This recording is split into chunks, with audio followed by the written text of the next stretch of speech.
Hey, Okay, sorry guys. I'm sorry. I was sending stuff out. Hi Billy Boy, how are you? Sending stuff out to people that bought from the auction because I'm so far behind.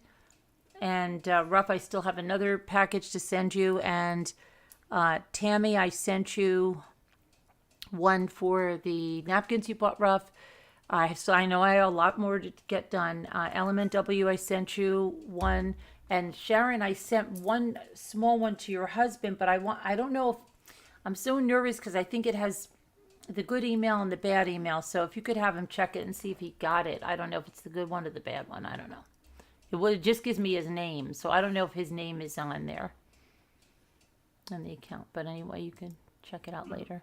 I have him looking right now. He's still awake. Yeah, if he doesn't see it, it means it went to the wrong one. Some other man with that name. That would be funny if the other guy paid it. Send it, he wants to know. Just a few minutes ago, he didn't get it. He's looking. Check it out later. I I might have sent it to the wrong one because I sent to his name, but I don't know if that's the right one. Oh, So drop off the key. I'm sorry, you guys were talking, right? Having a good time. It's like, hi Gal, Heart Made Wise, Rubbity Bob, Two Scooter. he got Carolyn. Oh, he got it. Yep. Good. Okay, that's the right one then. Hi Chris Ree. Hi Deborah Vancouver, the Captain Lee fan. Um, Kevin. So there's quite a few things that happened today. Something really bizarre. Let's see. I was telling the people there, I did have a kind of a productive day. I bathed the puppies. I cleaned the kitchen. I did my hair. Let's see. What else did I do? Took my bike ride, but I did it inside because it was cold. Um, did a bunch of work things, answered emails, had to go get things. People made phone calls. Did stuff with the kids. They were off. And tomorrow's back to school. So, hi Moonlight Marcy. Is she here? Hi Moonlight Marcy. Okay, you were singing. That was good. Sorry, and a bunch of stuff. So hopefully you guys got something done today, or maybe you just relaxed today. I don't know, whatever it is. The hair, yeah, the hair. I had an emergency call to Sandy though, because I wasn't sure about some markings on the tube, but she talked me through it. So yeah, that at least that's done, right? And good for a few more weeks, I hope. The last time I did it, I went right to the water park, so I think that's what might have did some things to chlorine. But anyway, let's look at what's going on in the world because there's some weird things happening. So there's 5 people that were found fatally shot in South Carolina. Did you hear about this, Janae? If you're still there, did you hear about this? No, I have not heard about it. As Spartanburg County, are you near there? It says that South Carolina police responded to a home on Sunday and found 4 people dead of suspected gunshot wounds. A 5th person was transported to the hospital but died in surgery, so it's 5. And the nature of the call was not disclosed. The Spartanburg County coroner, Rusty Clevenger, said all 5 decedents appear to have died from gunshot wounds. Officials have not named the victims as they are in the process of confirming their identities and notifying their families. That's not good. I wonder if that's the one that Jimmy was trying to tell me. Who knows? Who knows? Okay, let's go back here. No. Then this is a really sad story here. Who'd we lose? Oh, Liza, I get a point.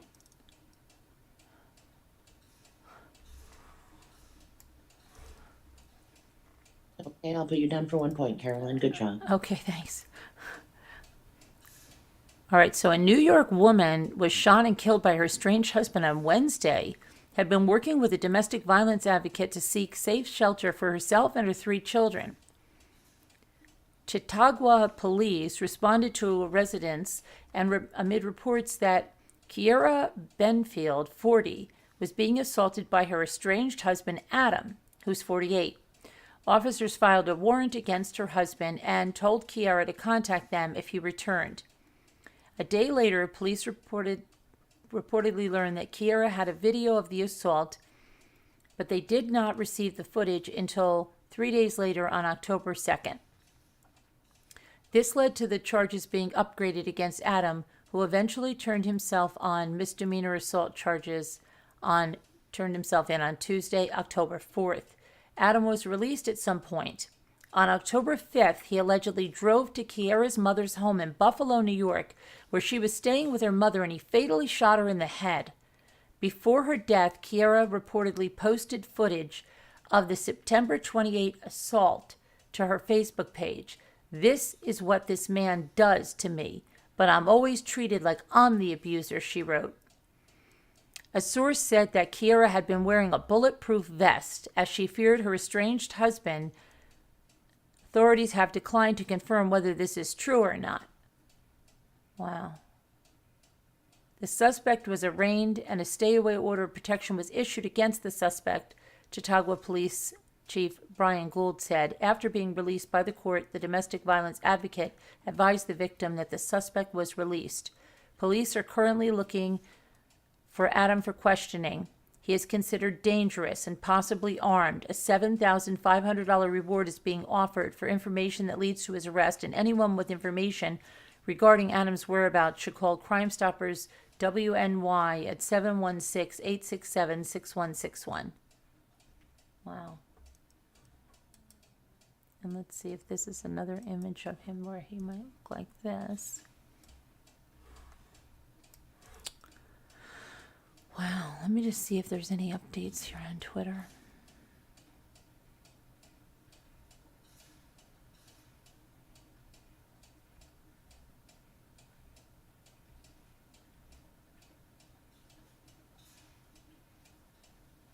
Yeah, I guess it was 20 hours ago. I guess he's still on the run. That's scary. He could literally be in a lot of places. Okay.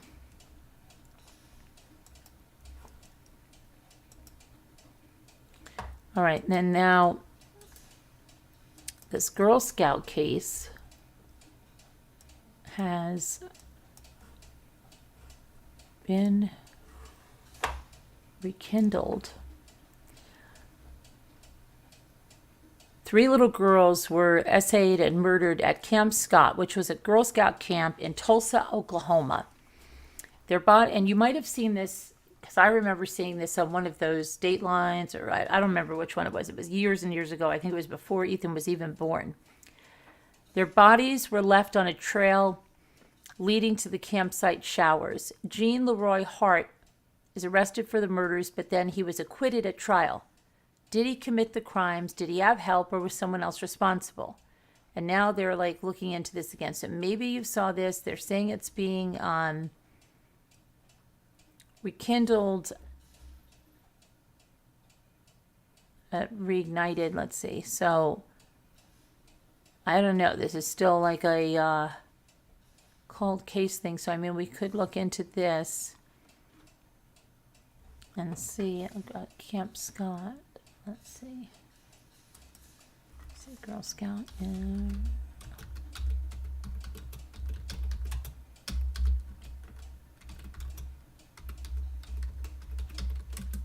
I don't know how many of them. Let's see.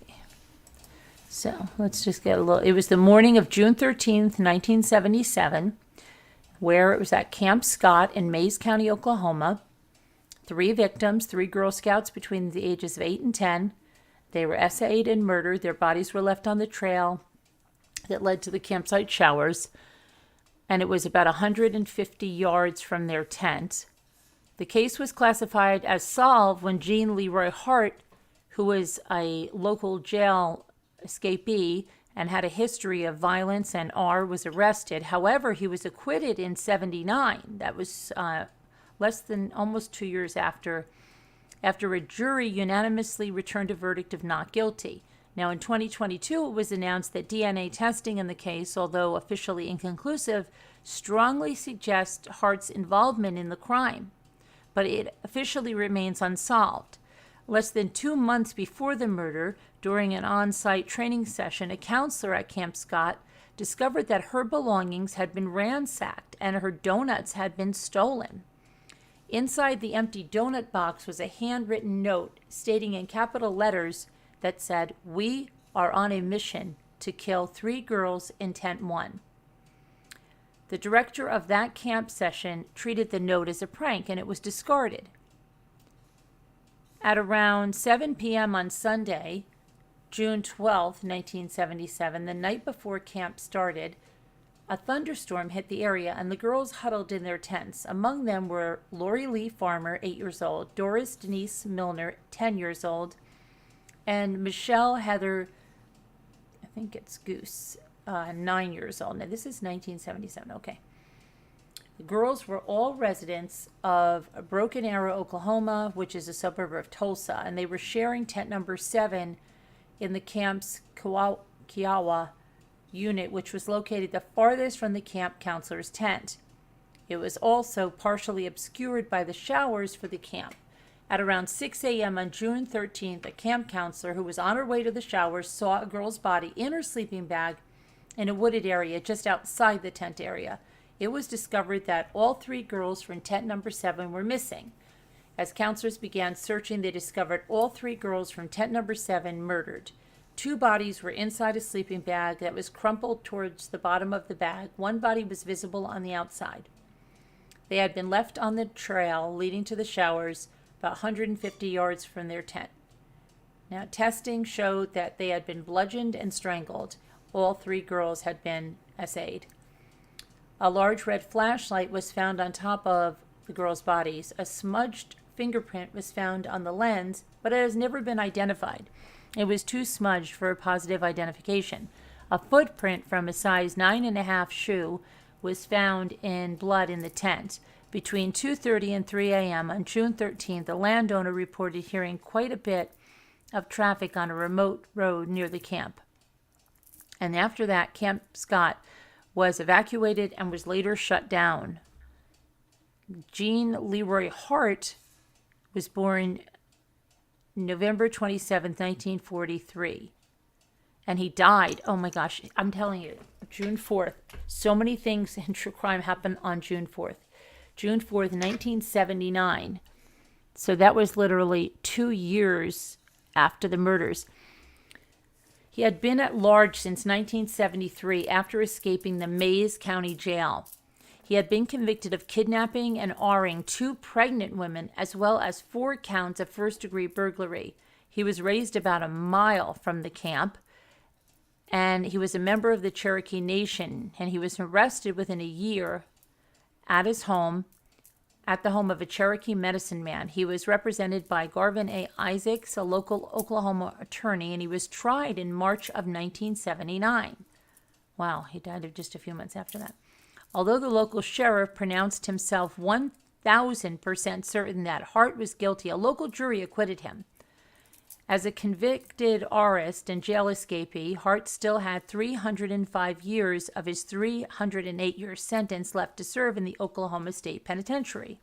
On June 4th, 1979, 2 years after the murders, Hart collapsed and died of a heart attack at the age of 35.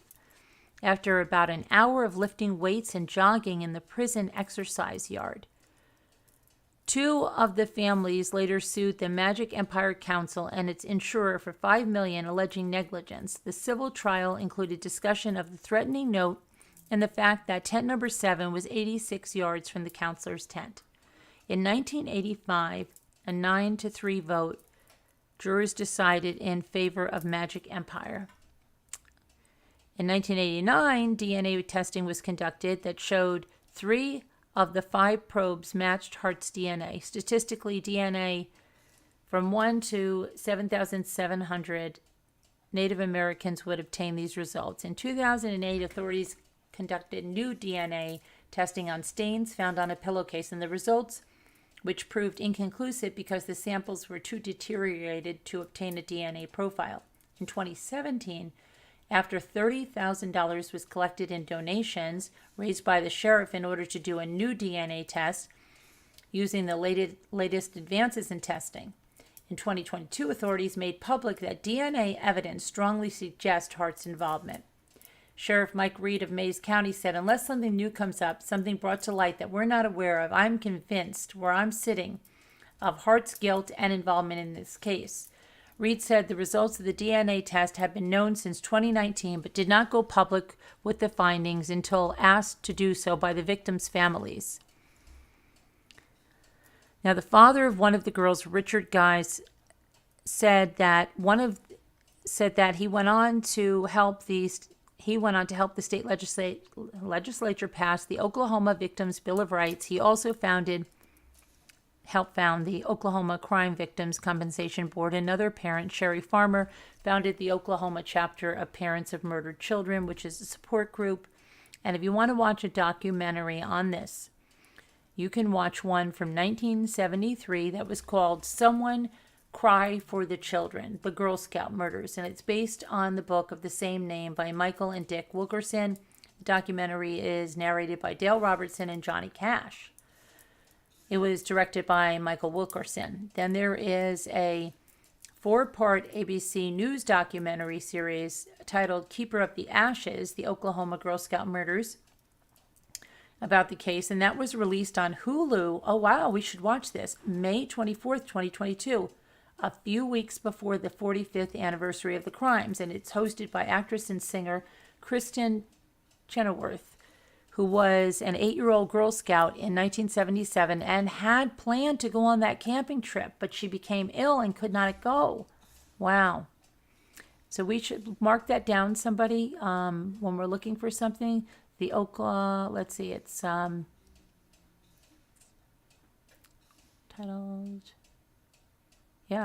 Keeper of the Ashes, the Oklahoma Girl Scout Murders.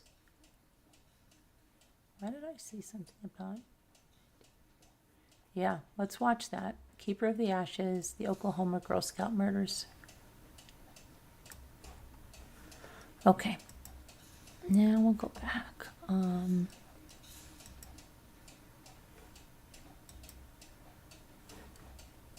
don't know where we were. Here we were. Okay. Now back to that kidnapping, that family and the murders. So on Monday, California prosecutors charged a man with 4 counts of first-degree murder and kidnapping for the October 3rd abduction that ended with the deaths of an 8-month-old girl. Now they're saying the baby died from exposure. They didn't see any trauma on her. And her parents and uncle. Jesus Manuel Salgado, 48, was allegedly filmed kidnapping 8-month-old Aruhi Derry and her parents, Jaslyn Cowers, 27, Jasdeep Singh, 36, and Amandeep Singh, 39, the uncle, at gunpoint from the family's truck and business in Merced. The family of 4 was found dead in an orchard near Dos Palos 2 days later. Salgado was a former employee of the victim's trucking business, and he's said to have a long-standing feud with the family. Okay, let me put these ones here. Those are the 2 brothers. Officials have not revealed a cause of death, but investigators think the 3 adults were killed first, and the infant was left to die of exposure. Salgado reportedly tried to kill himself on October 2nd as detectives eyed him as a suspect. The family's bodies were discovered the following day. Salgado is believed to have killed the family within an hour of abducting them, according to the media. He was reportedly filmed using one of the victim's credit cards in Atwater on October 2nd. Now, the suspect's younger brother, Alberto Salgado, was arrested on Thursday, and he's charged with criminal conspiracy, accessory, and destroying evidence.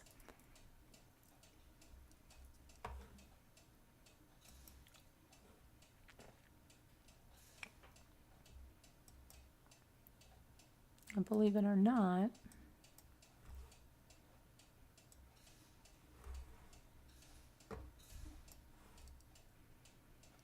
California police are looking for a man who was reportedly seen being assaulted and kidnapped by two men on Thursday. The suspects, who are believed to be in their 20s, were seen attacking a man, possibly in his 30s, in Pasadena. The victim was rendered unconscious before the suspects put him in the back seat of a silver Honda Infiniti G35. It had California license plate 6FM Y326, and it fled the scene. Los Angeles police have not revealed a motive or the identities of the three men. The suspects were described as being 5'7" to 5'8" and weighing about 180 pounds. Anyone with information regarding the case is asked to call Los Angeles police at 562-946-7150.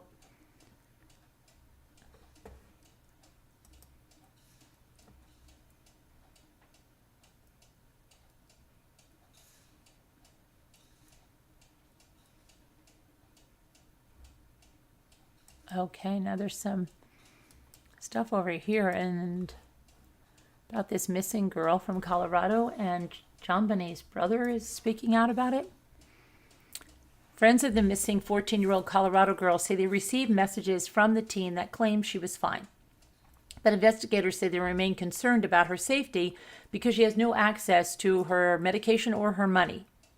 Chloe Campbell hasn't been seen since September 30th when she attended a Boulder High School football game. Witnesses reported seeing her afterwards at the Boulder Creek Trail, possibly intoxicated. She was described by eyewitnesses as being with two men, older men, too old to be in high school, one of whom was Asian and the other who had a beard, says Chloe's father, David Campbell. Police report indicated that Chloe's friends received messages from the teen claiming that she's safe, but investigators say that they haven't been able to confirm the accuracy of the information. Friends received the messages and they believe they could be from Chloe saying she's safe with a family in Arizona and does not want to return home, but family and police are unable to confirm if those messages are in fact from Chloe herself. David Campbell said Monday that they have no family in Arizona and Chloe has no known ties to that state. We want to make it clear that we do not have any family in Arizona, so this is very suspicious to us, he said. Messages purporting to be from Chloe have come from a Snapchat account the family is unfamiliar with. And more concerning was a photograph that was sent from the account, which they didn't share.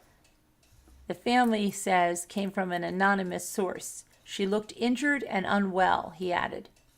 On Saturday, the Boulder police said in a press conference that Chloe is believed to be a runaway, but she could be in danger.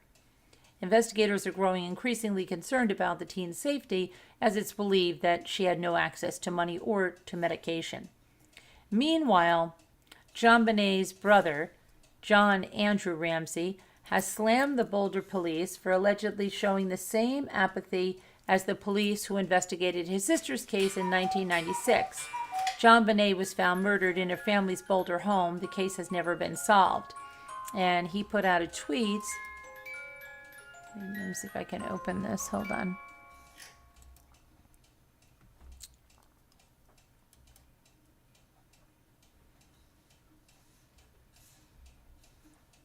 Okay, and it says, let me see here.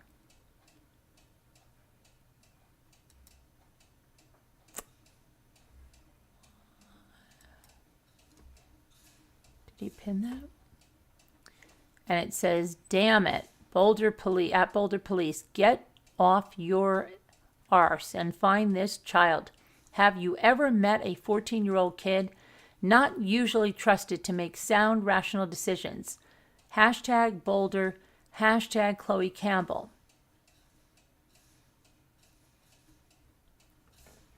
And that was by John Andrew Ramsey, who says in his Twitter, John Andrew Ramsey at jramsey_truth, a lot of things, but also John Bonet's Ramsey's half-brother, currently hunting a child killer. He's hunting a child killer. So this is, who's he hunting?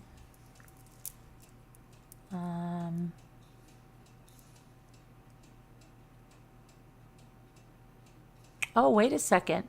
She's been found safe. Good job, Boulder Police, he says. Boulder Police says, we're pleased to report that Chloe has been found safe in Thornton. Aha. Well, that's good. So she was found safe. Okay, that's good news. Good news.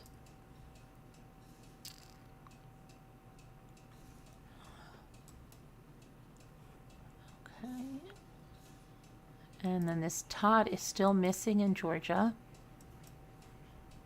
You know, this at this point gets, oops, that's the wrong one. This one gets scary. It's been 5 days since a Georgia toddler was last seen. Police and other law enforcement agencies, including the FBI, are continuing the search for 1-year-old Quentin Simon, who disappeared early morning from his family's home. On October 5th, Quentin is reportedly seen by his mother's boyfriend at around 6 a.m. in their Savannah home. And that's off of Buckhalter Road. The child's mother, Leilani, later tells police that she noticed her child was missing around 9 a.m. that morning, prompting a large-scale search that blocked off Buckhalter Road and the surrounding areas. The neighbors took part in searching for Quentin without luck. They told the media that the boy had wandered out into the street previously. And one neighbor said he was running back and forth in front of the house, and I was afraid he was going to get hit. Quentin was last seen wearing a light blue Sesame Street shirt and black pants. Investigators did not issue an Amber Alert because they have not determined whether the boy was abducted, but they said that possibility has not been ruled out. In an interview, Diana McCarta, who identified herself as the child's babysitter, said that she's been taking care of Quentin and his little brother for about 6 months. She watches the children daily. She said, even when their mother isn't working. McCarta said she was supposed to babysit on Wednesday morning, but the family contacted her and told her that she wasn't needed for the day. She found it odd that the plans changed so quickly, and then later found out the toddler had been reported missing.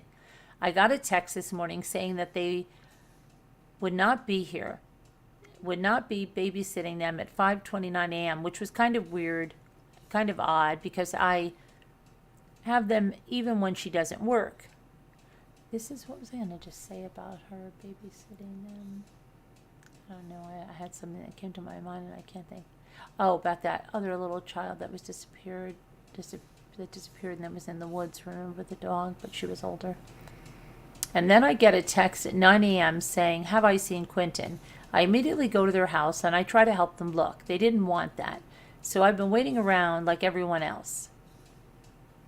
During a press conference, the Chatham County Police Chief, Jeff Hadley, said there's no evidence to suggest foul play at this time, and the case is being treated as a missing persons case. The Chatham County Police Department said it had responded to the home twice in the past, but neither call was about a missing child. The department also said the disappearance doesn't seem to be related to any custody dispute and that all parties are cooperating in the investigation. The boy's father hasn't been ruled out. He has been ruled out because he was confirmed to be far away from the home at the time he disappeared. The mother woke up at some other time and reported the child missing at 9:39. The boy's biological father was not near him during the time of his disappearance. Quentin's grandparents spoke with ABC 22 and identified the child's mother as their daughter and said she hasn't always done the right thing.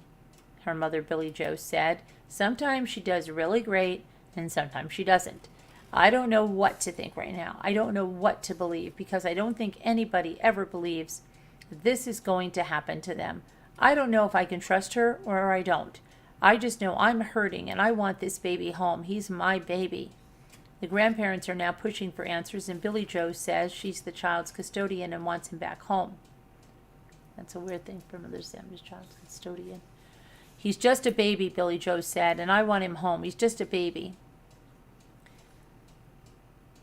During a Chatham County Commissioners meeting, Hadley updated county commissioners on the investigation, providing little more information than was already reported. He said that the search crews have exhausted their ground search grid, but were not giving up. Although later Friday, police said they'd searched a pond in the area Hadley asked if the commissioners had any questions when he finished his report, but Commissioner Chairman Chester A. Ellis interrupted and told the commissioners not to ask any questions about the investigation because Hadley had told them all that he could. It may be frustrating to the general public. It may be frustrating to y'all that things are not developing as quickly as you would like, but we've got to make sure that we're doing the right thing and that we're being lawful, making sure we dot our I's and cross our T's so that if we discover evidence, it can be admissible in court and we can use it in court if we have to. Okay, so you can report information on Quentin Simon. You can call 911 or submit a tip to the Chatham County Police Department's crime tip at police.chathamcountyga.gov/tips. Let's hope he's found. Okay.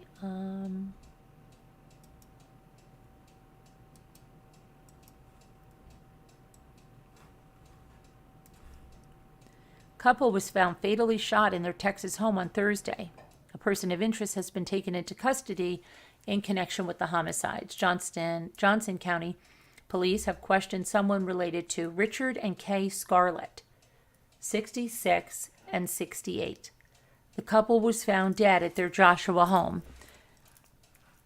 The media reported that the person of interest has not been charged with their murder. Police had gone to the Scarlett's home on 2 previous instances after family members requested a welfare check. Nobody answered the door. Relatives continued to call the police, leading them to the couple's home on Thursday. The couple's truck was missing from their home, but it was later discovered in the parking lot of Texas Health, Hughley Hospital, Fort Worth. The person of interest is believed to have fled the scene in the truck. Oh, that's not good.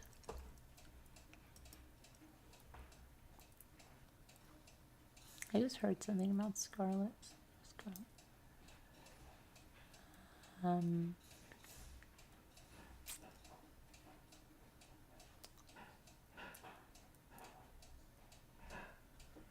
see what else we have here. Oh, I did watch a little bit of that trial about that Wisconsin. And he was pretty, I mean, what I watched, he was just doing I didn't see anything like crazy. Now let's see. We talked about that. We talked about the poker play. We talked about that.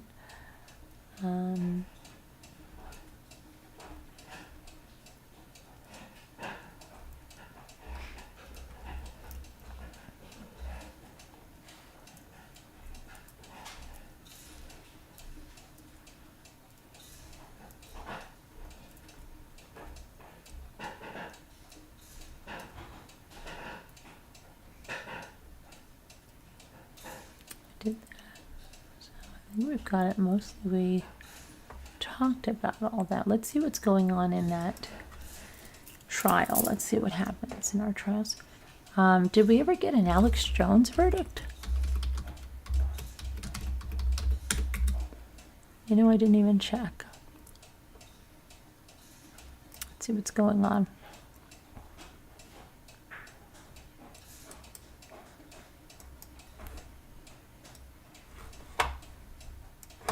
So, jurors will determine several damage awards for Sandy Hook families that are suing Alex Jones.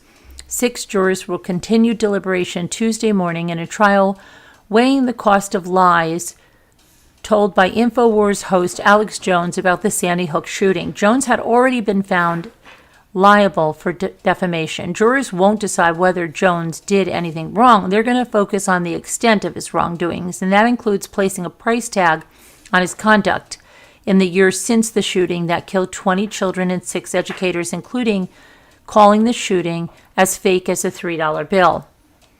The jury's charge includes determining 2 separate compensatory damage figures owed to 15 plaintiffs, who are the relatives of 8 Sandy Hook victims and the former FBI agent, who are all suing Alex Jones.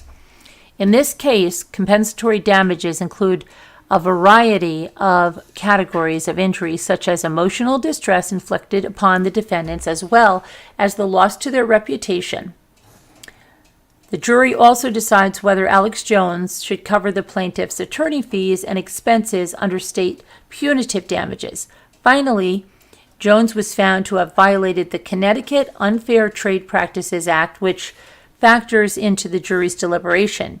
Damages due to the defendant's violation of the Connecticut Unfair Trade Practices Act are included in the other damages.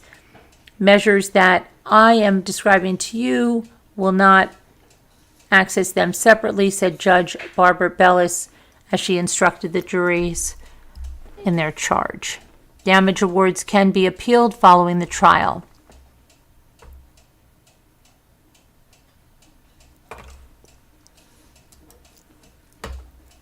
Okay, so we don't know anything about that. Let's see what's going on. Let's just check trial check-in. Let's do Rhoden. What's going on there? How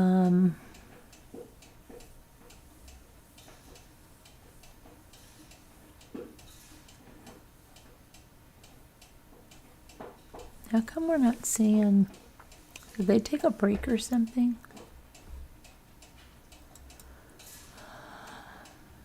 So let's see. Here's the.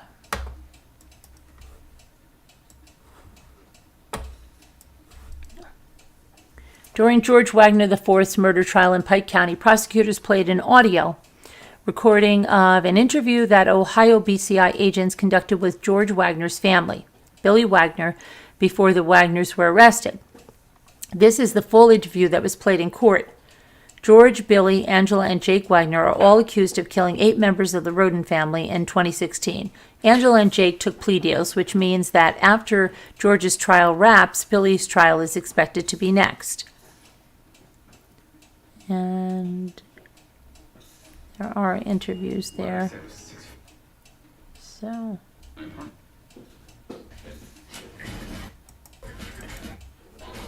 What is going on? Okay. Let's see. So there was 4 parts to the BCI interview, and that's what they heard there. Now, on to Parkland. Did anything happen there?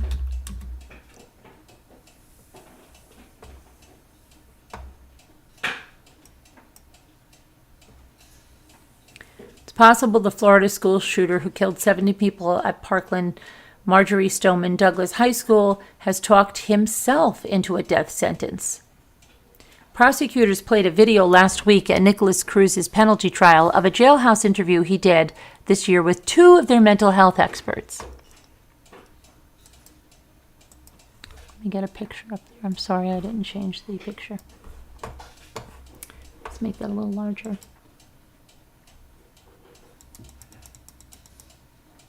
This is March 9th, 2022.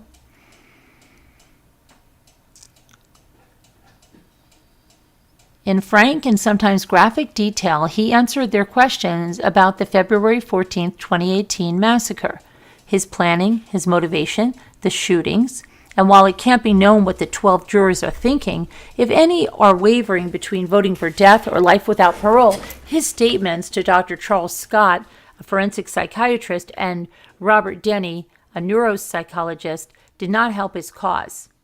All of this made Cruz himself perhaps one of the state's best witnesses, said David S. Weinstein, who's a Miami defense attorney and a former prosecutor who has been monitoring the trial. The jury will likely decide his fate this week. For the 24-year-old to get a death sentence, the jury must be unanimous on at least one victim. But if all 17 counts come back with at least 1 vote in favor of life in prison, then that would be his sentence. Closing arguments are scheduled Tuesday, with deliberation beginning Wednesday. The 12 jurors and the 10 alternates who will decide whether he gets the death penalty or life in prison made a rare visit to the massacre scene in August that retraced Nicholas's steps through the 3-story freshman building known as Building 12. And after they left, a group of journalists were allowed in for a much quicker public view.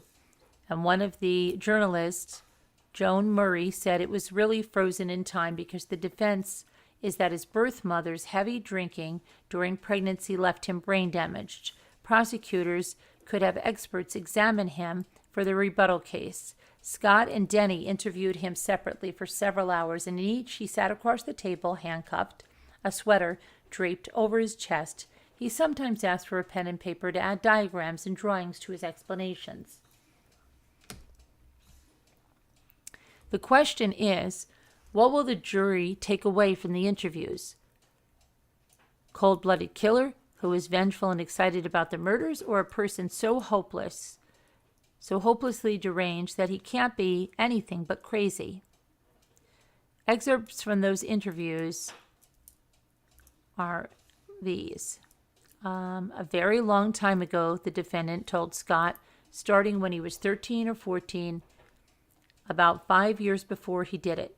And that was the answer to how long had he been contemplating a school shooting. It was just a thought. I was reading books, he said. It would come and go. It would pop up in my mind. The thoughts would return when he watched violent videos, particularly documentaries about mass shootings at Colorado's Columbine High School, Virginia Tech, and elsewhere, he said. They asked him, how did he plan the massacre? He said, I did my own research. I studied mass murders and how they did it, their plans and what they got and what was used. He detailed the lessons he learned, and he would watch for would-be rescuers coming around the corners, keeping some distance from your targeted victims, attack as fast as possible, and the police didn't do anything. I have a small opportunity to shoot people for maybe 20 minutes, he said. They asked him how did he prepare, and he said that he put his AR-15 style semi-automatic rifle in a bag the night before, and he slipped its magazines into a shooting vest. He adjusted the gun's sights and imagined what the recoil would feel like. I didn't get any sleep, he said. He donned the burgundy polo shirt he received when he was a member of the Stoneman Douglas Junior Reserve Officers Training Corps program so that he could escape by mingling with fleeing students. If I had all of my shooting gear on, they would have called the cops, he said. When he set out at 2 p.m., he told the Uber driver that he was in the school orchestra and the bag carried his instrument. What did he do when he arrived, they asked. He said, I walked through the gates. Hopefully there would be no security guards, but I was wrong. I was looking at the guy and he was watching me. When he attended Stoneman Douglas, guards frequently checked him for weapons because of his erratic and sometimes violent behavior. When he was expelled a year before the shooting, a guard predicted he would eventually return and shoot people. Fearing he'd been discovered, he sprinted into a 3-story classroom building and quickly assembled his weapon. He told a student who happened upon him to flee because something bad was about to happen. He then went floor to floor, shooting down the hallways and into classrooms, firing 140 shots in all. I thought they would scream, he said about his first 3 victims. He shot them point blank outside a locked classroom door. It was more like they passed out and blood came pouring out of their heads. It was really nasty and sad to see. But he continued, I think I showed mercy to 3 girls. I was going to walk away, but they showed nasty faces, and I went back. I thought they were going to attack me. He shot several of his victims a second time after they fell, including his final one, a student writhing around from a leg wound. He said the boy gave him a nasty look, a look of anger. His head blew up like a water balloon, he said. Why did he stop shooting? He said he stopped shooting. Students and teachers fled the building or locked themselves in classrooms. The 3rd-floor hallway was now empty except for victims. I couldn't find anyone to kill, he said. I didn't want to do it anymore, and I didn't think there was anyone else in the building. He dropped his gun and vest on the stairwell and fled. He was captured an hour later. The police officer had been looking for a young male in a Stoneman Douglas ROTC polo. What was his final say? As Denny was finishing the final interview, he asked the defendant if there was anything else he should know. He thought for about 10 seconds before responding. Why I chose Valentine's Day?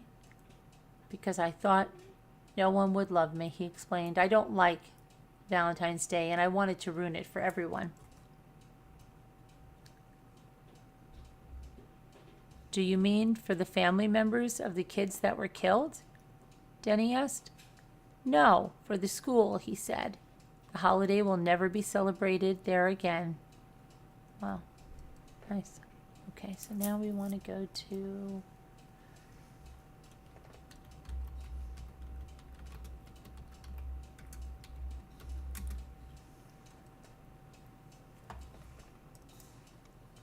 Day 6 of Waukesha Parade. Waukesha. The second week of the Waukesha Parade trial starts with Judge Jennifer Darrow's decision to strike from the record the police dash cam video that prosecutors played in court on Friday. Darrell Brooks appeared in a suit today and stood up and apologized for his behavior from last week. He said not to excuse my actions, I should carry myself with better respect, and that I was raised that way, and I owe you, Your Honor, in the court an apology, and I'm wanting to stand up as a man and tell the whole court and you, Your Honor, to apologize for my actions. So let's see what happened in court today. 8:30, the trial began.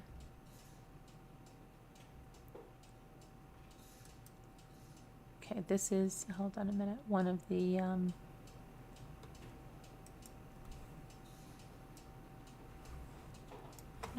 that's Thomas Green who testified, okay? At 8:40, it said that, I went back into chambers to review that I did note what Mr. Brooks had said. I may have been a little off on the language in terms of what Ms. Patterson is heard saying. Okay. So the judge struck the exhibit of that dash cam. The judge ruled to strike the 6-minute dash cam evidence that was shortly before 9 o'clock. And then at 8:53, suspect Darrell Brooks stands up in the courtroom and he apologizes for his previous behavior. And this is what he said. I just want to state that for the record that I have a right to issue the court an apology from me in regards to my actions last week during the trial. I just want the court to understand it's very emotional right now, not only for the whole situation of the trial, the families here to have to go through, everything is going to be involved with the trial, but also for my family, Will and myself. It's very, very emotional, but not to excuse my actions. I should carry myself with better respect and that I was raised that way. And I owe you, Your Honor, in the court, an apology, and I want to stand up as a man and tell the whole court and you, Your Honor, to apologize for my actions. And then he started to cross-examine the police detective Tom Casey, who testified on Friday. And he said, let's see here. The driver appeared to be motionless and was looking straight ahead, clearly ignoring anything that was to the sides of his vehicle. Said Butrin, he remembers the SUV was coming directly towards him, and having to step to the right of the SUV, he was able to get a general description of the driver.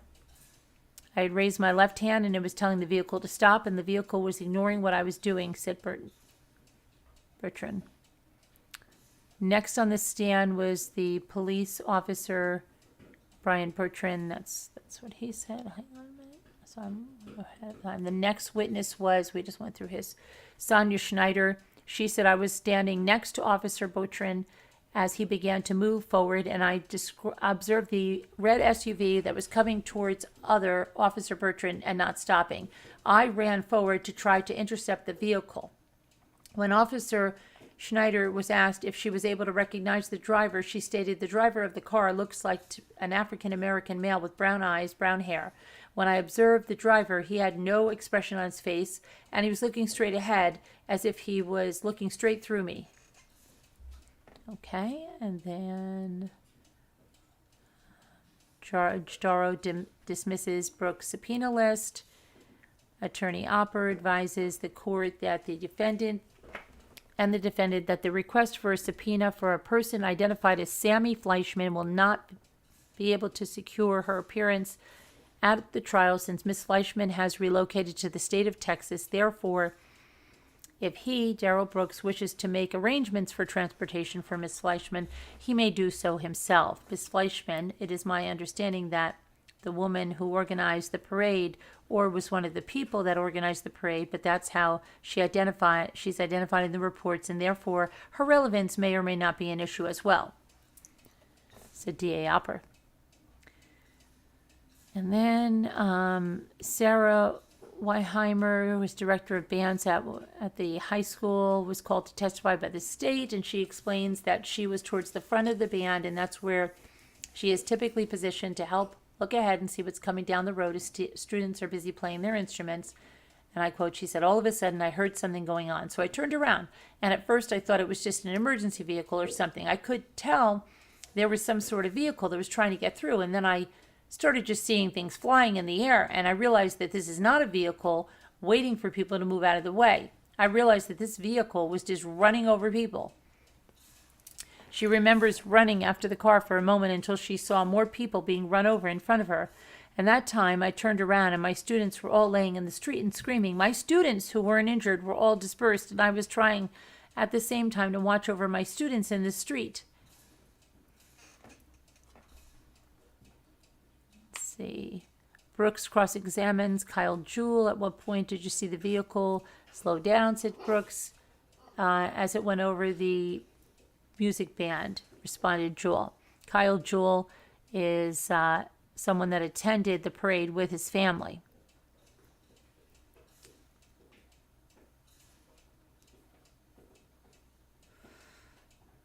Okay, and that's about what happened today there. Okay. Now, so that's all of that, right? Okay, so hang on 1 minute. I've got to go check on, just want to go check on my client over here. I have a noisy client, but I'll be right there. Just hang on. Just take a quick peek. What are you reading, Mr. Client? What are you reading? Where are you? What are you guys eating?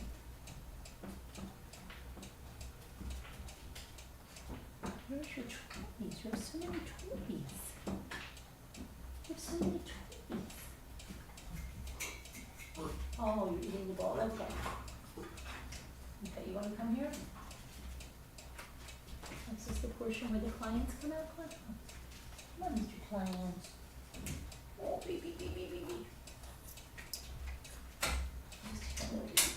Oh, baby client. Cuckoo. Hi, baby. Hi, baby. Hi, baby. Hi, baby. Okay, let's see if there's any people with us tonight. Do you want to say the magic-y words? Let's see. Gallery. There we go. Okay. So what'd you guys think of the news? Hi. Hi, Deborah Barron. Hi, Deborah. Want to say eyes? The eyes. Hi, client. Say hi to my client. Hi, client. Real clients.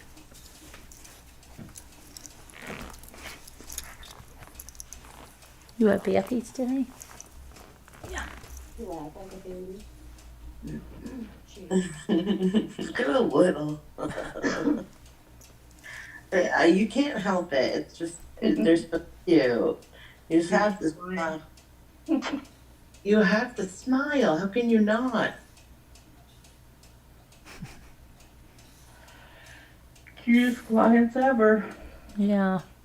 You're looking for something to go down and chew, right? Oh, there's another one. Can somebody highlight her? Larky, are you there? I got it. I can do it. Highlight you. Highlight. I really think she already did it. Like Lark's that quick. She's like, shh, shh, shh, shh. Thanks, Deborah.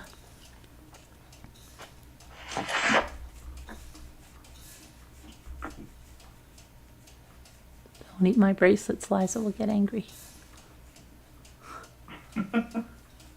Yeah, can you tell those clients apart, Carolyn? Yeah, because one client is a little bigger than the other one. Oh, Right, yeah. Sure. This is the girl. And a little shaggier. Oh. Kevin says he watched the Brooks trial on and off all day. You did? I really want to watch that Girl Scout thingy. Yeah, I do too. Sounds interesting. Maybe we could put it on after party or something. Yeah. But people are up to it. I would really like to watch it as well. I bet, where's Linda? I don't know. Where is Linda? I don't know. She should be here. I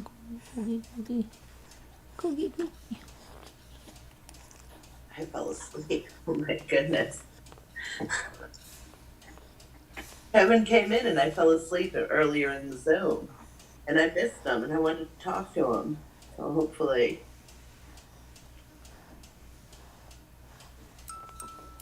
Oh, Did you get all your packages done, Nicole? my watch?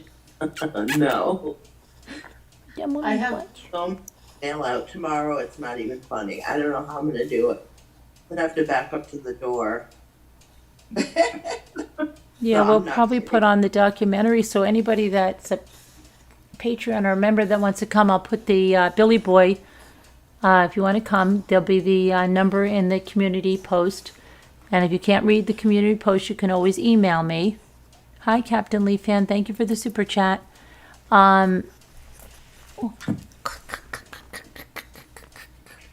Silly guy. Let's see.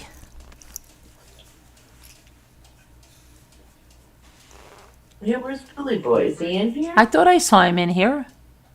Billy Boy. Come I on. swear he was in here when I started. I know he was. I swear he was. And I thought I saw him too. Billy, don't be a hero. Where have you been, Billy Boy? Billy Boy. Wow, that would work. Hi, Jeanette.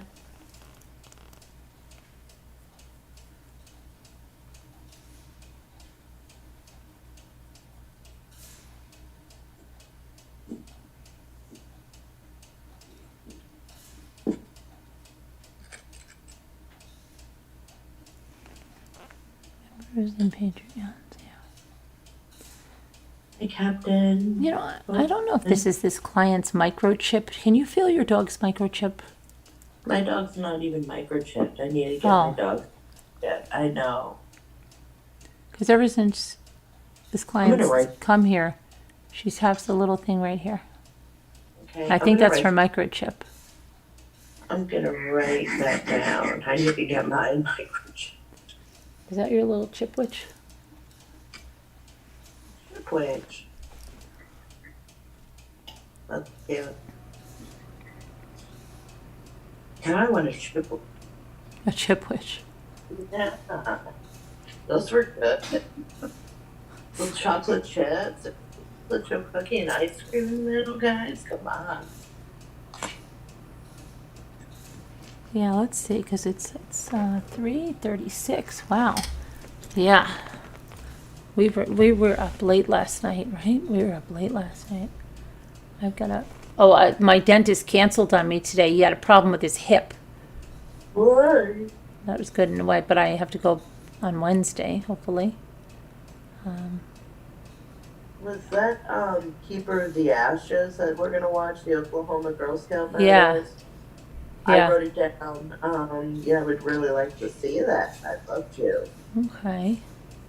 So we'll probably go into our movie. I'll post the. Yikes! I'll post the Zoom link now. Are you yawny? Are you yawny? No, I always say that to mine. I want mine now. Mine's. Where is my dog be? Are you yawny? You don't. Okay, let's see.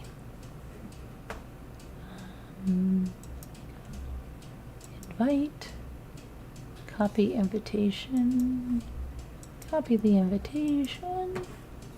Don't All right. forget to hit the like. It's already in Slack, guys, so I'm going to throw it up on the community tab.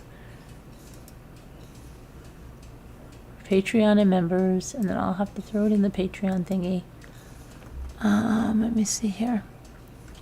What do we want to do? We want to go to YouTube's. YouTube's, right? I hope so, Captain. I hope we see you later. And thank you for your support, continued support. Yes. Okay, community tab. And I will be getting, I hope to get caught up with everything tomorrow as in invoicing and sending stuff just in time for the next thing. But Same, girl, same. Over there with you. I have a whole page to do. okay. Okay, so there's the members thingy that went out. Members thingy. And let's see. I might have to do a Patreon thingy, right, Bubby? Patreon thingy, right?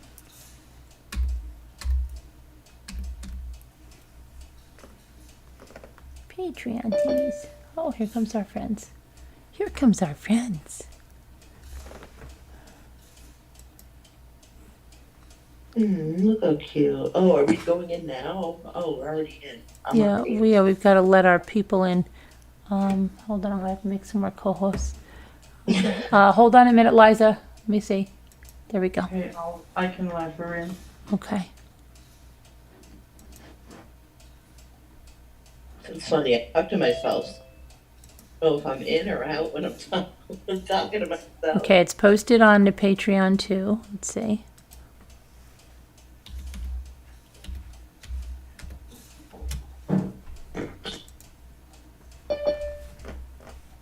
Oh no, Captain. Rubbity boop. Yeah. Rubbity boop. We all talked last night, Captain. Hello, everybody. Hello. Hi, Rhoden. Kia ora. Kia ora. What time is it? It's 3. Tres, cuatro, 40. I don't know how to say it. Where's Alicia? Sharon must have fallen asleep or something. Here. Oh, because you were a co-host. You were falling behind on your duties. I'm sorry. And are you upstairs or? Oh my are you goodness. upstairs? Are the chickens keeping you away? I'm awake, but I don't know why I'm awake. Oh, I don't know. There they are.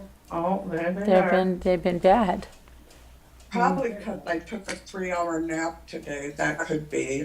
That's what happened to me, Janae. Mm-hmm. I know. I'm going to massage chair with me. Mr. Client and watch the movies. I want to go in the massage chair and watch the movies. I hope I'm not gonna fall back asleep because I have an energy drink. That's not gonna happen. An energy drink, really? Yeah, I got a rock star. Are the chickens keeping you away? The chicken's keeping the what? Oh, They're keeping Sharon away. Oh no, Sharon, are you upstairs finally? Yes, I just got up here. Oh, good. I feel better when you're like knowing everybody's safe. Funny. I was always like that. It's weird. I know. She's Yeah, I'm upstairs where I need to with her be. chicks, Nicole. Huh? She's upstairs with her chicks. Oh, Yeah. good. Yes. Good. I understand the meaning of up with the chickens now. Yes, Up with the chickens. always. Yeah. I need a couple of chickens too. Yeah, you know, Doesn't hurt, does it? wait until. No, it doesn't, but as long as somebody can go out and do the heater on the water. I wanted chickens too, but Jimmy said he'll be in charge Believe of it or not, they doing came all from that stuff. Tractor Supply. I'm talking about like Minerva and Maggie. I want some chickens. Oh, those kind of chickens? Oh, those are no problem at all. I do. I want the kind of chickens that I'll take some real chickens too, but I'm afraid they're gonna get Hey, hit baby. because we live Oh, on I a would be Hi, afraid baby. too. we live on a Although apparently, once they get used to a certain place, they won't leave. well, I hope not because if a chick got I would hit, be too my kids afraid. would be have a nervous breakdown. Okay, and I would too because minute, okay? Take you in the massage chair. I don't know because things like that really I bother. think, I think chickens like Minerva and Maggie are They're better. safer. Me too. Me too. Yeah. Yeah. But yeah, I'll look at tractor supplies. See if they got 'em. Yeah, I'll look. Yeah, I'll look. I'm gonna look. They have something cleanse here. She got her chickens at the Tractor Supply? Yeah.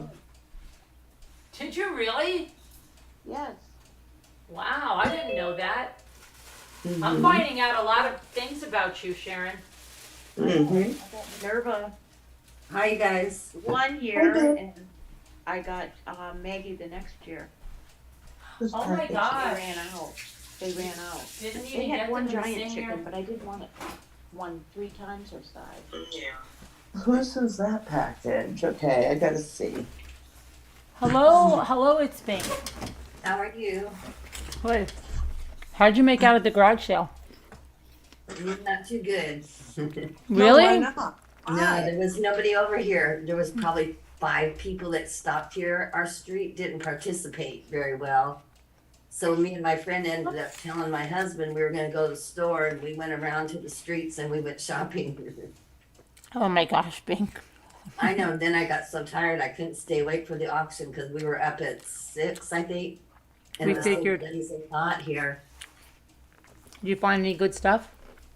Yeah, we did. My girlfriend bought a dresser for $25. It was really nice. Is it vintage? Yeah. No way. That's cool. But I told my husband, let's don't take out everything because I don't want to get stuck putting everything back in the back again. Yeah, I've been slacking. I haven't been going to I'm getting ready for surgery, so. Right. Okay, I have guys. We'll see you guys in the chat. You want to come to the movie? You know where to find us. Okay? Don't forget to like and subscribe. Hello, chicken wings. There's chicken wings in here? Yeah. So, You could buy 10 chickens for $2.89. Wings. That sounds good right now. Hot wings. $2.89. Oh, what is that? I'm hungry. No, they're not cooked. These are real chickens. Mm. They're hot. Now I feel bad. Stay. 10 Okay. chickens. We'll see you guys later on tonight, hopefully. Bye, everybody. Thank you for coming. Thank you to the moderators. Thank you guys for watching. We'll see you later. All right. Bye. Bye. Bye.